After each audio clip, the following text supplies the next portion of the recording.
Hi, I'm Holly from Flow Movement Therapy. I'm back again with another tutorial for you about your feet.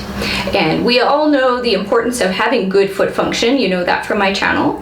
But we want to focus really down on one very important part of your foot, which is your big toe and its ability to do all the wonderful things it's supposed to do.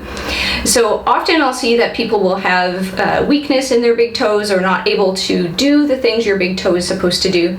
So we're going to work through today a set of exercises that's going to bring back the ability to move your big toe the way it's supposed to, get strength back into it, be able to integrate that throughout the movements throughout your body. And so that's the important thing, is that integration. So being able to move, get strength back, being able to move your big toe the way it's supposed to, and then teaching it what to do with the rest of your body. So go ahead and try these exercises and see how you do with being able to jig the movements in your big toe and then get the rest of your body using that information wisely so it can help you unravel some of the things going on in your body. Give it a try. So we're going to you can use a wall, the corner of the wall, or a wedge, it doesn't matter. And we're going to start off with your big toe here. So I'm going to put my big toe up against the wedge, or you can use the corner of a room. And I'm going to use that as my front leg. So I'm going to relax all of my other toes down towards the ground. And I'm going to bring my weight forwards towards, this would be the wall here. I'm going to try to bring my belly button towards the wall, staying nice and tall. And I'm going to relax my foot underneath and feel the stretch of the tissues all the way underneath my arch. So just bringing my weight forward and just letting myself relax on top of that to give those tissues some new experiences that they may not have had. Now I'm going to switch it up the other way around. So I'm going to put all of my other toes up and the big toe down on the ground behind the wedge. Again, bringing my weight forward, feeling this intense for me stretch as I bring my weight forward and allow my arch to relax down onto the ground, and just seeing what you can let go of. For a lot of us, if we don't have much strength in our big toe, this is going to be a really intense and weird and strange motion, because we're not used to leading with our big toe as we come off our heel strike and bring our foot down onto the ground. Our big toe isn't used to being the boss in this configuration. So let's start off with your right leg. And what I'm going to get you to do is lift all your toes off the ground, and I want to notice whether or not you lose contact with the ball of the big toe there.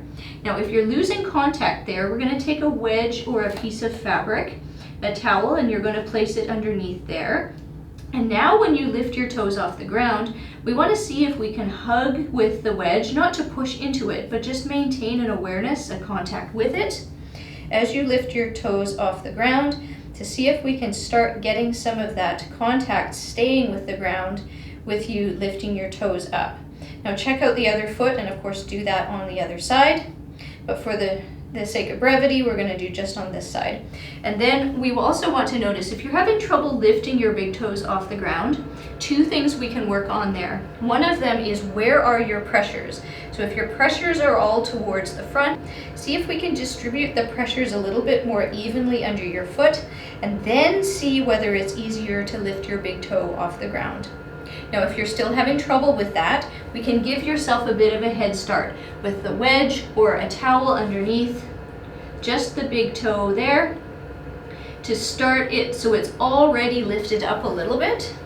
And then as you go, you can start lifting it up even more.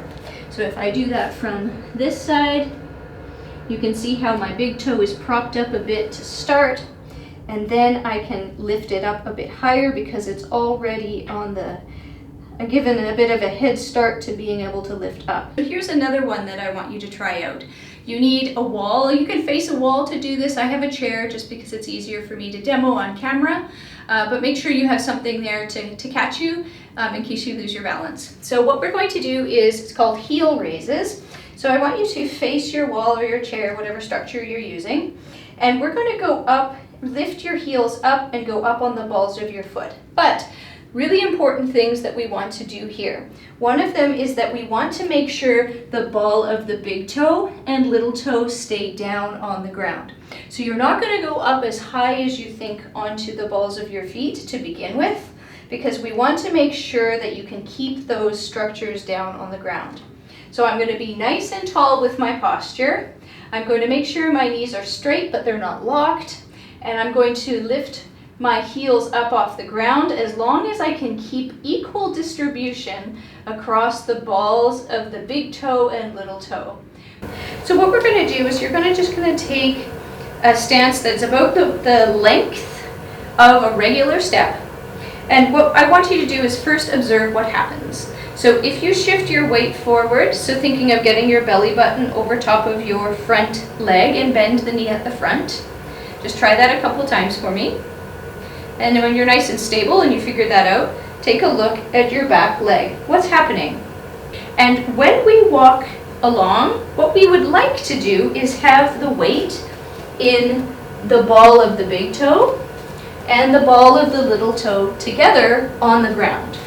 So as I'm walking and as I'm moving forward, I want to make sure that I move and push off going forward with the ball of the big toe and the ball of the little toe maintaining contact with the ground.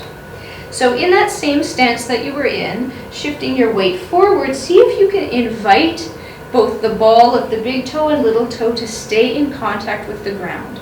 And that may be something that is unusual for you, and that's okay.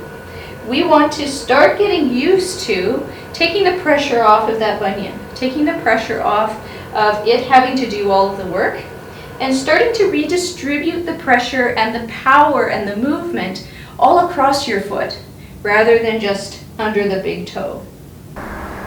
I hope you had some fun with those big toe exercises and you were able to sort out some things that maybe your big toes weren't quite doing.